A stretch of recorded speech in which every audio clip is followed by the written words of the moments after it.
ఒకసారి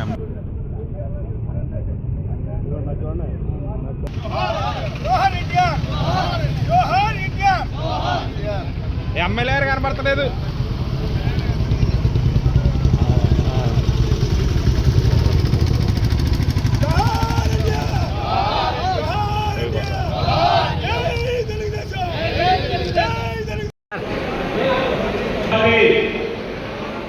వ్యవస్థాపక అధ్యక్షుడు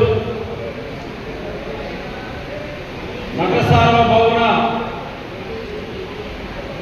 స్వర్గీయ శ్రీ నందమూరి తారక రామారావు గారి యొక్క 103వ జయంతి వేడుకలు కొవ్వూరు నియోజకవర్గం తెలుగుదేశం పార్టీ ఆధ్వర్యంలో అంగరంగ వైభవంగా ఈరోజు ఈ మహానాడు సందర్భంగా ఎన్టీ రామారావు గారికి విగ్రహాన్ని నివాళులర్పించి కేక్ కట్ చేసి ఈరోజు వారి జన్మదిన వేడుకలు మనం జరుపుకుంటా ఉన్నాం. ఈ సందర్భంగా కొవ్వూరు నియోజకవర్గానికి సంబంధించిన తెలుగుదేశం పార్టీ నాయకులకు కార్యకర్తలకు ఈ మహానాడులో హాజరైనటువంటి ప్రతి ఒక్కరికి కూడా పేరు పేరున ఎన్టీ రామారావు గారి యొక్క 103వ జయంతి శుభాకాంక్షలు మీ అందరూ కూడా తెలియజేస్తా ఉన్నా. అన్న నందమూరి తారక రామారావు గారు చిన్నప్పటి నుంచి కూడా ఒక చురుకైనటువంటి యువకుడుగా చదువుకునేటువంటి రోజుల్లో కానీ ఉద్యోగం చేసేటప్పుడు కానీ సినీ రంగంలో కానీ ఈ సమాజం పట్ల ఈ సమాజంలో ఉన్నటువంటి బడుగు బలహీన వర్గాల పట్ల మహిళల పట్ల ఆలోచించేటువంటి వ్యక్తి అన్న నందమూరి తారక రామారావు గారు.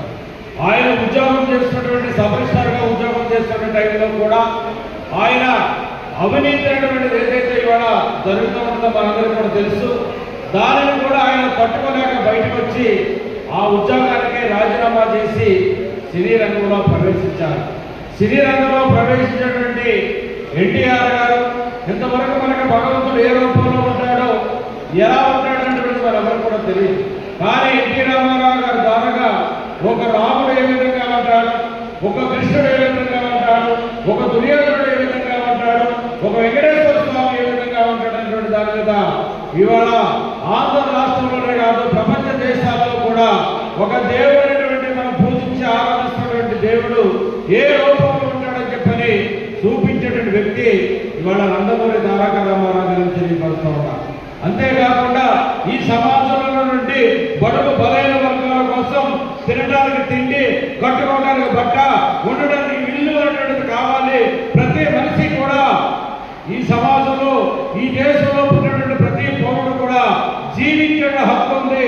వారికి మినిమం అవసరమైనటువంటి ఈ మూడు కూడా కల్పన చేయాలని చెప్పిన ఆలోచనతో అన్న నందమూరి తారక రామారావు గారు ఆనాడు తెలుగుదేశం పార్టీ దాన్ని స్థాపించి ఆయన స్థాపించినటువంటి అన్నగారి యొక్క పార్టీ మొదలెంటూ ముహూర్తమేంటో తెలియదు కానీ ఇవాళ దేశ విదేశాల్లో ప్రపంచంలో ఉన్నటువంటి తెలుగు వారంతా కూడా తెలుగు వారి యొక్క ఆత్మగౌరవం కోసం సమాజమే దేవాలయం ప్రజలే దేవుడైన సిద్ధాంతాన్ని నమ్ముకున్నటువంటి అన్న నందమూరి తారక రామారావు గారి వాళ్ళ ప్రపంచ స్థాయిలోనే ఒక గుర్తింపు తెచ్చుకొని 9 నెలల కాలంలోనే ఒక ప్రాంతీయ పార్టీని అధికారంలోకి తీసుకొచ్చిన ఘనత అన్న నందమూరి తారక రామారావు గారిని చెప్పక తప్పదని చెప్పాను కూడా ఈ సందర్భంగా మీకు తెలియజేస్తా ఉన్నా. ఆయన తీసుకొచ్చినటువంటి కిలోల రూపాయల బియ్యం కానీ ఇవాళ వృద్ధులు కానీ వితంతులు కానీ ఏదైతే ప్రకటిస్తా ఉన్నామో మొట్టమొదటిసారిగా తీసుకొచ్చిన వ్యక్తి అన్న నందమూరి తారక రామారావు గారిని చెప్పాను కూడా ఈ సందర్భంగా మీకు తెలియజేస్తా ఉన్నా. ప్రతి పేదవాడికి కూడా ఇంటి నిర్మాణం కావాలని చెప్పాలని తలపతోటి ఎన్టీఆర్ కూడా నిర్మాణం ద్వారా మొట్టమొదటిసారిగా ఆంధ్ర రాష్ట్రంలో ఇవాళ తీసుకొచ్చి ఇంటి నిర్మాణం చేసే వ్యక్తి అన్న నందమూరి తారక రామారావు గారు. పరిపాలన సౌలభ్యం కోసం దగ్గరగా ప్రజలకు అందుబాటులో ఉండాలని చెప్పని ఆనాడున్నటువంటి తాలూకాను రద్దు చేసి మండల వ్యవస్థ తీసుకొచ్చిన వ్యక్తి అన్న నందమూరి తారక రామారావు గారు చెప్పని ఈ సందర్భంగా తెలియజేస్తా ఉన్నా. అంతేకాదు ఆస్తి హక్కులు సమాన హక్కు కూడా మహిళల సోదరులు కూడా కావాలి.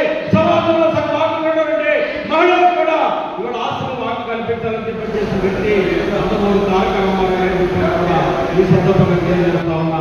అంతేకాకుండా ఇవాళ సమాజంలో సగం హక్కు ఉండే మహిళలు కూడా 50% స్థానిక సంస్థల్లో కూడా రిజర్వేషన్ తీసుకొచ్చిన వ్యక్తి కూడా అన్న నందమూరి తారక రామారావు గారి చెప్పని కూడా ఈ సందర్భంగా తెలియజేస్తా ఉన్నా. ఇవాళ అన్న నందమూరి రామారావు గారి స్ఫూర్తితోటి ఇవాళ గౌరవ ముఖ్యమంత్రి చంద్రబాబు నాయుడు గారు స్వర్ణాంధ్ర 2047 తీసుకొచ్చి ఆంధ్ర రాష్ట్రాన్ని అన్ని ప్రాంతాలు అన్ని జిల్లాలు కూడా ఇవాళ అభివృద్ధి చేసి ముందుకెళ్ళాలని తలపతో చేస్తూ ఇవాళ ఆయన ఇచ్చినటువంటి స్ఫూర్తితోటి ఇవాళ పెన్షన్ 6,000 రూపాయలు చేయడంలో కానీ ఇవాళ అన్నదాన సంక్షేమ కల్పించడంలో కానీ తల్లి వందనం చేయడంలో కానీ మహిళలకి ఉచిత బస్సు ఏర్పాటు చేయడంలో కానీ ఇవాళ అన్ని రంగాల్లో కూడా ఇవాళ గ్యాస్ సిలిండర్ కూడా 3 గ్యాస్ సిలిండర్ ఇవ్వడంలో కానీ అన్న ఇవాళ మన చంద్రబాబు నాయుడు గారు చేసినటువంటి కృషి. అంతేకాకుండా మన యువ నాయకుడు నారా లోకేష్ బాబు గారు కూడా యువత ఉద్యోగ కల్పన చేయాలని చెప్పని యువతగా అధిక ప్రాధాన్యత ఇవ్వాలని ఐటీ శాఖలో మంత్రిగా ఉంటూ దేశ విదేశాలు తిరుగుతూ ఇవాళ మన రాష్ట్రంలో అనేక పెట్టుబడులు తీసుకొచ్చి ఇవాళ లక్షలాది మంది ఉద్యోగాలు కల్పన చేయాలని ఈ 5 సంవత్సరాల కాలంలో 20 లక్షల ఉద్యోగాలు తగ్గకుండా ఉద్యోగ కల్పన చేయాలని చెప్పని ఎన్నికల